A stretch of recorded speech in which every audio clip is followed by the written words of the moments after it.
vamos falar um pouco sobre a parte do estoque de segurança. Como a gente já falou também em aulas anteriores, né? Então, os estoques de segurança são projetados para absorver as variações na demanda durante o tempo de suprimento ou as próprias variações que ocorrem nesse ressuprimento, porque é nesse período que os estoques podem acabar e causar problemas então ao fluxo produtivo. Então, quanto maior for as variações, maior deverão ser os estoques de segurança no sistema. Então, como o Tubino ele realça, os estoques de segurança eles agem como amortecedores para os erros associados ao lead time interno ou externo dos itens. Na realidade, o estoque de segurança ele deve ser uma quantia que se tem, mas que não se deseja usar. É como se fosse o seguro de um carro, ou o seguro de vida. É bom ter, porque você tem uma segurança. Se você bater o carro, você não vai ter que dispor de grandes recursos aí de investimento, né, para poder pagar tudo aquilo que foi o dano ocasionado.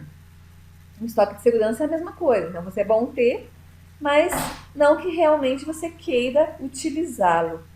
Então, o estoque de segurança ele visa suprir, né, e garantir essas variações inesperadas de alguns fatores que muitas vezes nós não podemos prever ou controlar. Então, por exemplo, problemas de greves, problemas nos fornecedores, uma demanda não prevista, entre outros fatores, né? Então, na realidade, eles são importantes de serem calculados, porque se eu não tiver, se de repente acontecer essa variação inesperada e de repente não ter o item necessário para a produção de um item dentro da empresa, então qual vai ser o custo decorrente, né, a não atender um cliente? Então eu tenho que levar em consideração, né, dois fatores que devem ser equilibrados, que são realmente os custos decorrentes do esgotamento do item e os custos de manutenção dos estoques de segurança. Bom, é importante aí falar que os erros sempre faz parte, né, com relação a processos, a impossibilidade no funcionamento do modelo de controle de estoques, mas que atualmente as modernas filosofias de produção, como o just-in-time, o controle da qualidade total, eles propõem a redução da segurança entre os processos como forma de identificação dos problemas que devem ser solucionados para a obtenção da eficiência produtiva. Então, a ênfase é na prevenção dos erros e não na correção por meio dos estoques de segurança. Por quê?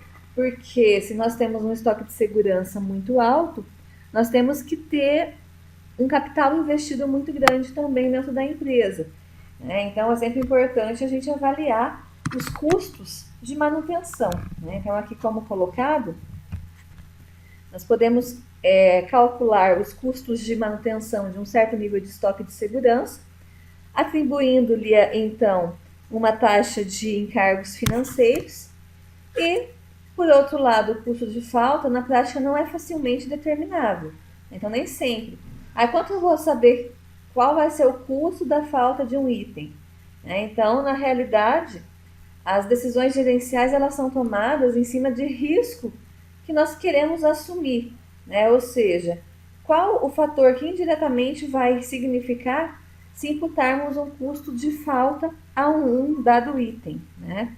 Então, quanto maior for o custo de falta atribuído a um dado item, então, que possa acontecer esse dado item, maior será o nível de estoque de segurança que nós vamos ter que dispor a manter dentro da organização e vice-versa.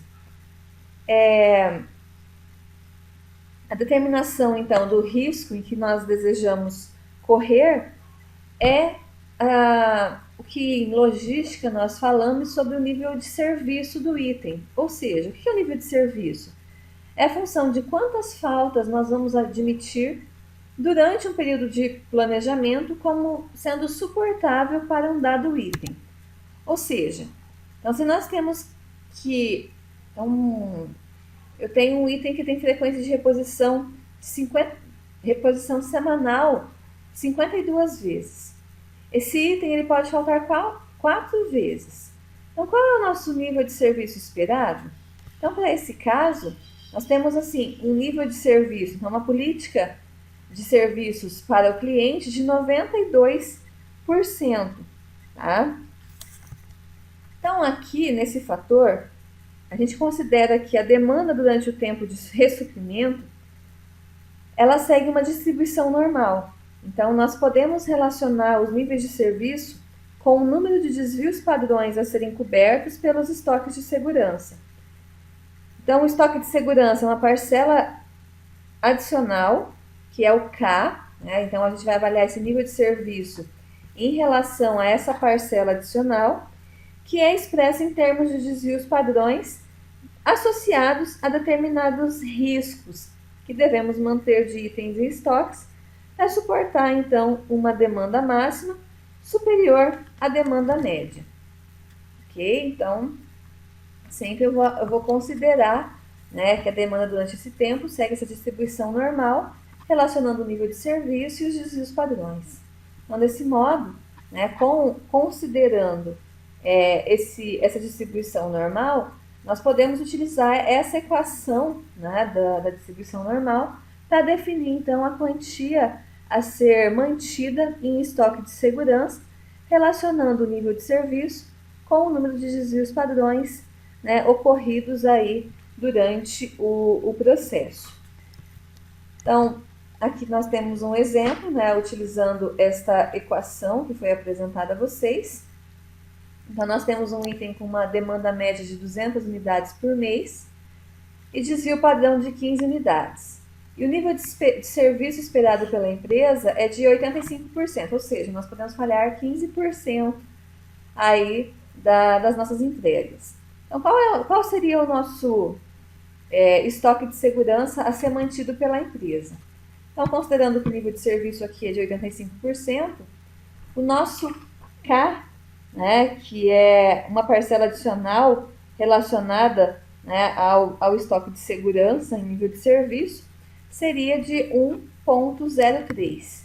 Então, inserindo na equação K, que é 1,03, vezes 15, que é o nosso desvio padrão, que é de 85%, 100 menos 85%, que dá 15. Então, nós temos um estoque de segurança aí de 16 unidades por esse dado período, ok? Se o nível de serviço, então, fosse aumentado, então, o que acontece? Quanto maior o nível de serviço, menor o número de falhas que nós desejamos ter. Deste modo, o nível de serviço sendo de 99%, nós consideraríamos aí, então, um estoque de segurança de 36 unidades, ok?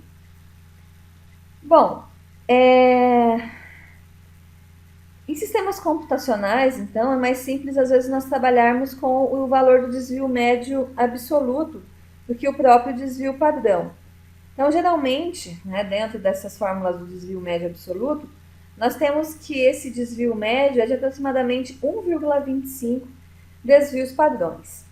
Então, a gente já viu em aulas anteriores como se calcula esse desvio médio absoluto, como é o médio que nós falamos, que é em módulo, né, o somatório do erro, que é do erro de previsão, né, da demanda prevista, pela demanda atual, dividido pelos N períodos que estão sendo avaliados.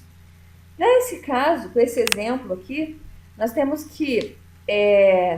então os erros entre a demanda ocorrida no período e a demanda prevista para esses 6 meses que foram atribuídos, que estão inseridos na tabela. E com isso nós podemos então calcular os valores do médio e do desvio padrão. Inserindo esses valores nas equações do médio e do desvio padrão, então nós temos aí o desvio padrão de 14,14 e o médio de 13,13. Então aqui nós podemos, né, atribuir a um nível de serviço de 90%, né? Então eu queria saber qual o estoque de segurança utilizando então o médio. Então, dentro desse contexto, o estoque de segurança, né, ele seria K vezes médio, que daria 1,28, então tirada daquela tabela normal, vezes o MED, que dá 13,33, ou seja, nós teríamos aí 17 unidades a serem mantidas para esse próximo período. Existem outras formas mais simples do cálculo de estoque de segurança.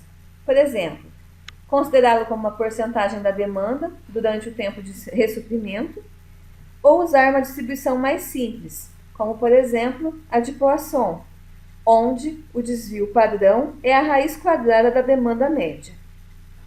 Pode-se também, em vez de considerar a segurança em unidades, considerá-la como o tempo, né? Ou seja, planejamos o recebimento do item com um tempo de segurança, né? Um timer buffer.